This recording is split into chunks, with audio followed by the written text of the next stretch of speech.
Hello students and welcome to Approaching Poetry Screencast. So I've decided to create the screencast as I found that a lot of my pupils struggle with poems or just really dislike them, and obviously I would like to hear all positive comments about poetry instead of hearing I don't like it, I don't understand and I don't know. Okay, so let's begin.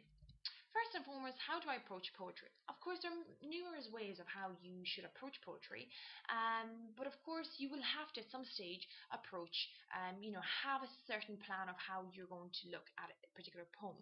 Why? Well, because you're going to have to write an exam on it. Okay, you will have to write an essay on a poem perhaps which you've never seen in your whole life. And remember, you need to practice a different style of approach. So perhaps you do not have to follow my approach. Perhaps your teacher has given you a different approach, but this screencast is really for students who perhaps struggle with different approaches and want something that is quite simple and easy to understand. Okay, remember, you do not just read the poem, you analyze it. Okay, so let's look at the basics. Okay, of approaching poetry. So SLIME is an acronym that I use myself with a class, and it really helps me to remember different components of analysis. If you do not know what an acronym is, please read the definition on the screen. Okay, so let's look at what SLIME actually stands for. Okay, so the S, structure of the poem, the L, language devices that are used, I, imagery in the poem, M, meaning of the poem, and E, effect on the reader. Okay, so let's look at perhaps the hardest part of SLIME. Okay, I'm going to give you an example. I would like you to look at the picture. Okay, and then just pause the screencast and obviously jot down your ideas or just say them out loud. So in the picture you're going to see an image, and I would like you to tell me what kind of structure does it have. So this is the image. We can see it's made out of Legos and it is a donut, and this is just a very simple activity. So what is the structure of the donut? Pause the screencast, and when you think you have the correct answer, then return and press play. Welcome back. So you had an image of a donut and you had to look at the donut structure, which is made out of Legos. So here are some possible answers that you um, might actually looked at, but perhaps thought, oh, these are too simple. Okay, so possible answer: the donut is round. It has a hole in the middle, and it consists of different colors, etc. Of course, there are different answers that you might have got, but this is really what I wanted you to look at. So really, it's the same thing for poetry. Of course, you're not going to be looking at Legos and playing with them, but here are some pointers that I would like you to follow and remember for structure. Okay, so really, when you're looking at a poem, S means how many stanzas does it have? How many lines in each stanza? What is the rhyme scheme? Or perhaps it's free verse, and does it have a rhythm? Okay, iambic pentameter or whatever else it might be. Now remember, this is just the basic, what you need to do when approaching poetry. And in exam, you do not write down that it only has 14 lines. Yes, you do write that, but you also need to perhaps think about why does it have that many lines? Why does it have so many stanzas? Why the rhyme scheme is what it is? Okay, so you always have to question yourself why. Okay, and obviously look at analysis. Now, let's move on to the language devices. The L stands for language devices, and of course, you already know many language devices from primary school and secondary school, and really all you have to do when you're approaching an unseen poem is to get a highlighter, highlight any devices, and of course annotate them. Okay, think about why they're there and what do they create. So similes, metaphors, rhetorical questions, repetition, list the three, assonance, alliteration, all of these are language devices. Okay, so that is all that you do when you're looking at the L in SLIME. Now, next step is imagery. All this is very simple, and all you have to do is look at the most significant images in the poem and how they are described, and then think about their meaning. Okay, so whatever the poem is about, once you look at structure and of course language devices, think about the main images in the poem. Okay, when you kind of have this brainstorming activity and you figure out why these images are important, then perhaps you might want to look at them when you're writing your answer. And I'm going to give you a tip. Imagery means similes, metaphors, personification, adjectives, and adverbs. Okay, that is imagery, and that's what you have to look at in the poem. When you see adjectives, perhaps this is imagery. When you see adverbs, this is imagery. And then you, of course, have to think about why it's there and what it creates. Okay, now the meaning. This is perhaps the easiest of them all, because really it's just like summarizing the poem and understanding what the poem really is about. Okay, and you always need to remember that there are different interpretations, and there are several of them of the poem, and there's no one correct answer. Okay, so it doesn't matter if your friend gets a different answer and you have something else, as long as you're able to back it up with quotations and evidence, and of course able to explain why it's like that, then you should be getting just as good results as your friend if your friend is able to do that as well. Okay, now the E in slime is of course quite easy as well, because really a good poem will leave you an impression. Why? Well, really, it's because of the words or phrases that are used within it. It's the same with films, and I would like you to think about your favorite film. It might be Twilight, it might be Transformers, it doesn't matter. At a certain scene, at a certain point, you felt something, and I would like you to think about that scene. Okay, why did you feel something? Because the images, okay, showed something, and then you responded to them, and of course you felt in a certain way. Really, it's the same with poetry. And I would like you to look at this image here of Mufasa and Simba. Okay, of course Mufasa is dead, Simba is shocked, and we can see the hyenas who are laughing, and we can see Scar who kind of has this dumbfound face on him. And I would like you to think about, what do you feel here? Perhaps you feel sadness, perhaps you feel shock, terror, maybe you're even scared because you think, well, I see the hyenas, and perhaps they're going to do something to Simba.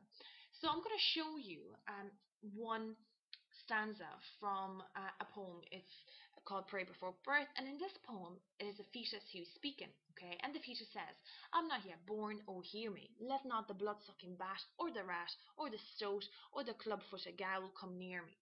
Okay, this of course creates some sort of effect on you, which you will have to write about.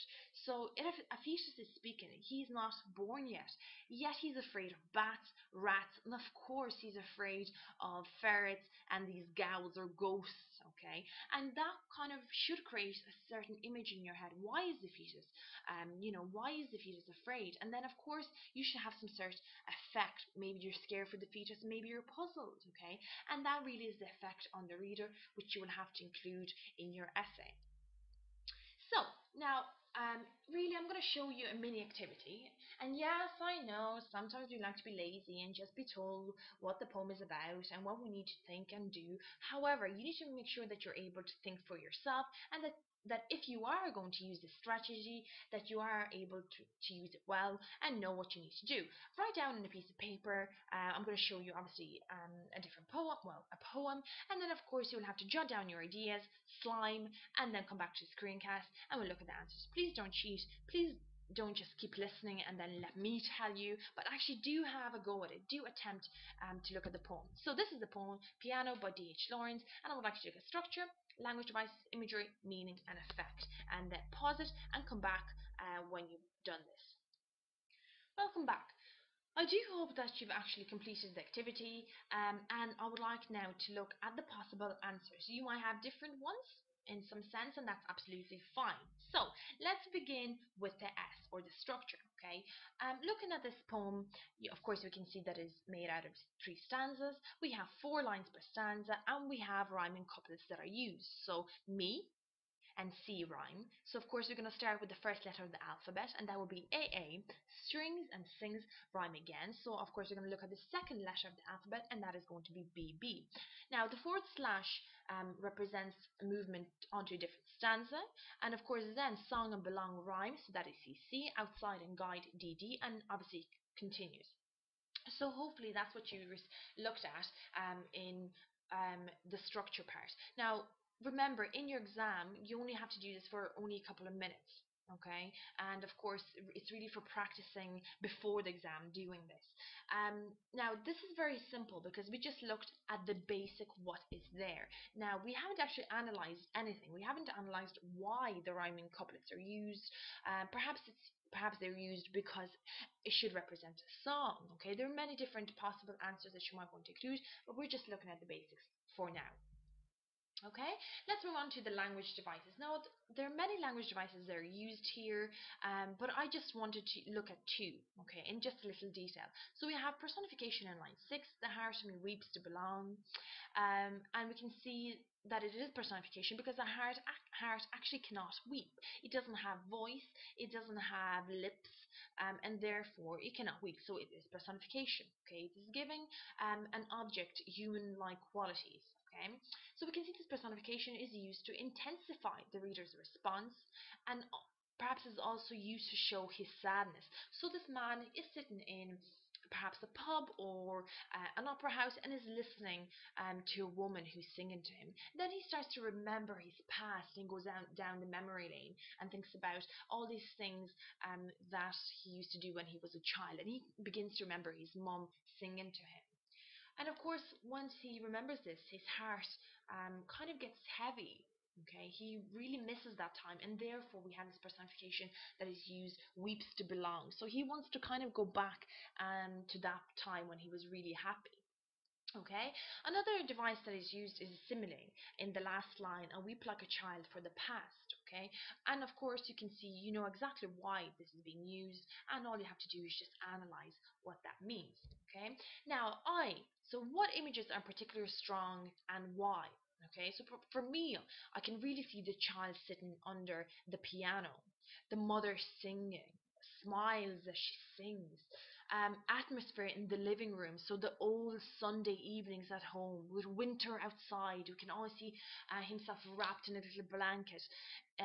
Cozy parlor, so the living room, so it's cozy. Okay, so of course we're describing the atmosphere, and the child crying. So these are the images. So you then will have to go look at why are they there. Pick several, and then of course think about why are they so important. Which words or phrases give us that feeling of importance.